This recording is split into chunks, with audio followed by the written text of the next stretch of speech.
इस्लामी जमहूरिया पाकिस्तान आज की मेरी वीडियो पासपोर्ट उत्ते होगी। इस पासपोर्ट नूं लैके बड़े पाकिस्तानी परेशान ने। जी हाँ, इस पासपोर्ट के पेपर खत्म होने की वजह नाल यह होया ताखीर का शिकार। तकरीबन पिछले 1.5-2 महीनों तो फिर इसका आगाज़ होया। चलदा चलदा 10, 11, 12 अक्तूबर के पासपोर्ट जड़े अपलाई होए सन उन्हां दी छपाई हो चुकी है। वो मिल जाणगे जिन्हां दे है सन, लेकिन हुण सुनने ये आ रहा है कि पेपर दोबारा ख़त्म हो गया। पेपर दोबारा ख़त्म हो गया है।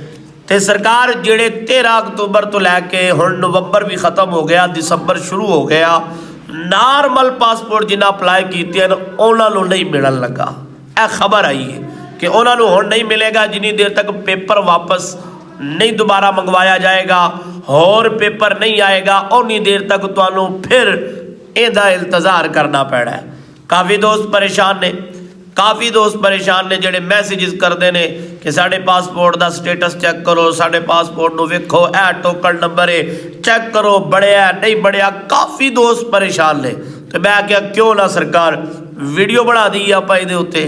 पहली गल तो ये वे कि यह जी खबर उठाई गई है ना कि पेपर ख़त्म हो गया, यह खबर झूठी है। यह खबर बिल्कुल झूठी है। पेपर मौजूद है, पासपोर्ट तुहाडे बन रहे हैं इंशाअल्लाह तरतीब वाइज। इस बात को याद रखो, नॉर्मल पासपोर्ट जोड़ा है वह मिलता पाया तकरीबन 55 दिन बाद, यानी 55 दिनों बाद।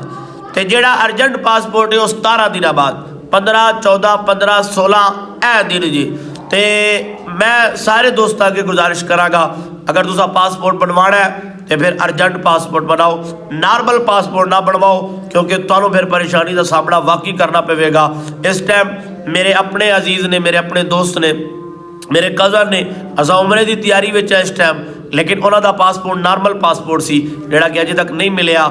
जो वो मिलेगा इंशाअल्लाह मैं वो भी इतला कराँगा तुहानू, लेकिन फिल वक्त सिर्फ इन्ना ही दसना सी कि भाई पेपर नहीं ख़त्म होया, पेपर मौजूद है, पेपर मौजूद है। ये खबर झूठी है, तुहाडे पासपोर्ट बन रहे हैं, बस थोड़ा इंतज़ार करो।